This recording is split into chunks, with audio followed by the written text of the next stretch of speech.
Halo guys, Assalamualaikum warahmatullahi wabarakatuh. Kami dari kelompok 7 kelas 12 MIPA 3 akan mempresentasikan hasil PPT kami tentang peristiwa Andi Aziz. Yuk kita simak videonya.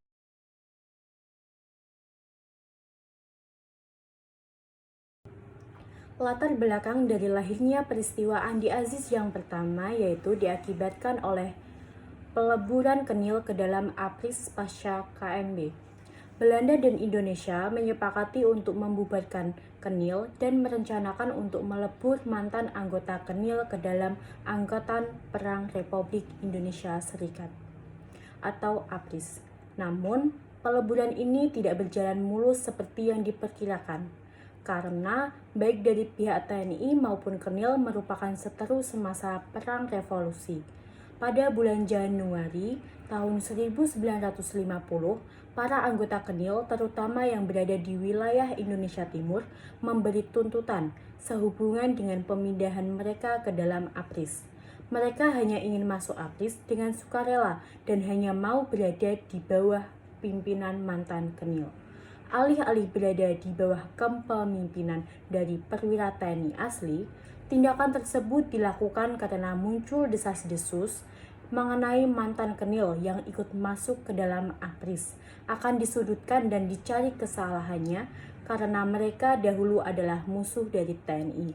Selain itu, beberapa anggota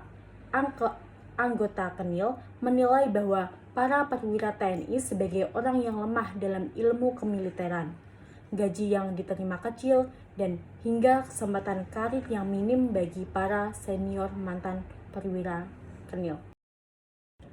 Latar belakang yang kedua dari lahirnya peristiwa Andi Aziz juga terjadi karena penolakan terhadap bergabungnya negara Indonesia Timur ke dalam Republik Indonesia Serikat atau RIS yang dibentuk dari hasil konferensi meja bundar ternyata tidak memenuhi ekspektasi dari cita-cita awal berdirinya Republik sebagai negara kesatuan.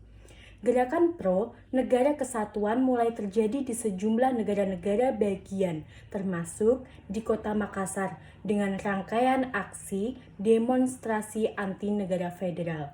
Hingga akhirnya, di bulan Maret tahun 1950, RIS meresmikan negara bagian Sumatera Selatan dan Kalimantan Timur, termasuk dalam bagian dari Negara Kesatuan Republik Indonesia. Negara Indonesia Timur baru mendapatkan kabar penyatuannya pada tanggal 4 April tahun 1950.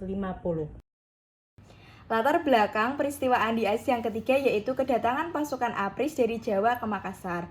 Kekecewaan pihak Andi Aziz mengenai kabar penyatuan negara Indonesia Timur ke NKRI semakin memuncak setelah pemerintahan RIS melakukan pengiriman 900 pasukan APRIS dari Jawa ke Makassar.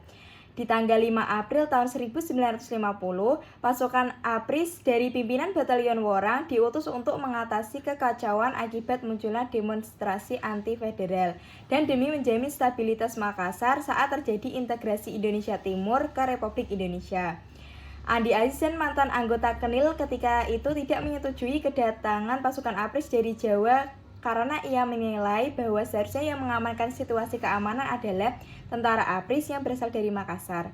Selain itu, Andi Aziz juga mencurigai bahwa situasi keamanan yang memburuk tersebut dapat terjadi karena telah direncanakan oleh pemerintah Republik Indonesia Serikat.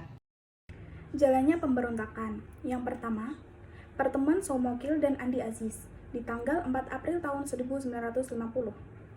Andi Aziz yang dipanggil oleh Somokil Jaksa Agung dari negara Indonesia Timur mulai membahas mengenai kedatangan Batalion Worang ke Makassar.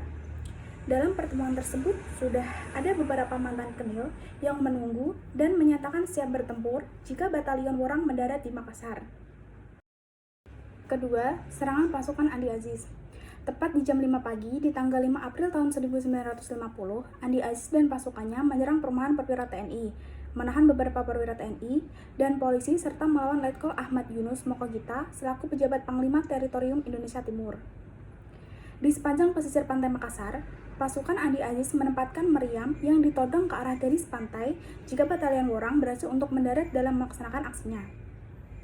Andi Aziz mendapatkan bantuan penuh dari Kenil dan polisi negara hingga akhirnya berhasil untuk menguasai seluruh kota Makassar. Untuk mencegah kehadiran batalion Worang, Andi Aziz segera mendesak Mokokita untuk memerintahkan kepada kapal-kapal yang mengangkut batalion Worang untuk tidak melakukan pendaratan. Akibat dari situasi genting tersebut, akhirnya kapal-kapal yang mengangkut batalion Worang memutuskan untuk berbalik ke arah Balikpapan.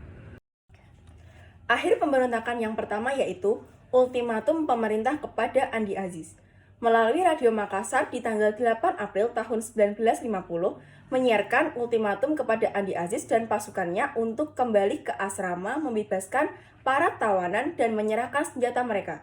Pemerintah RIS juga mengeluarkan ultimatum kepada Andi Aziz untuk menghadap ke Jakarta dan ia akan diberi waktu selama 4 kali 24 jam dan apabila Andi Aziz mengajukan ultimatum tersebut, maka kapal Angkatan Laut Hang Tuah akan datang dan melakukan bombardir ke kota Makassar. Namun, hingga batas waktu yang telah ditentukan, ternyata Andi Aziz tidak merespon dengan cepat dan terlambat datang ke Jakarta, hingga akhirnya di tanggal 14 April 1950, ia dinyatakan melakukan tindakan pemberontakan dan ditangkap ketika tiba di Bandara Kemayoran. Akhir pemberontakan yang kedua yaitu upaya militer. Untuk mengatasi sisa pasukan dari Andi Aziz yang berada di Makassar, pada tanggal 13 April 1950, pemerintah RIS akhirnya mengirimkan pasukan militer untuk memulihkan kembali keamanan di kota Makassar. Dan akhirnya berhasil untuk menguasai penuh kota Makassar di tanggal 21 April 1950 setelah batalion Worang berhasil untuk mendarat dan menuju kota Makassar. Sekian presentasi dari kelompok kami. Terima kasih. Wassalamualaikum warahmatullahi wabarakatuh. Bye!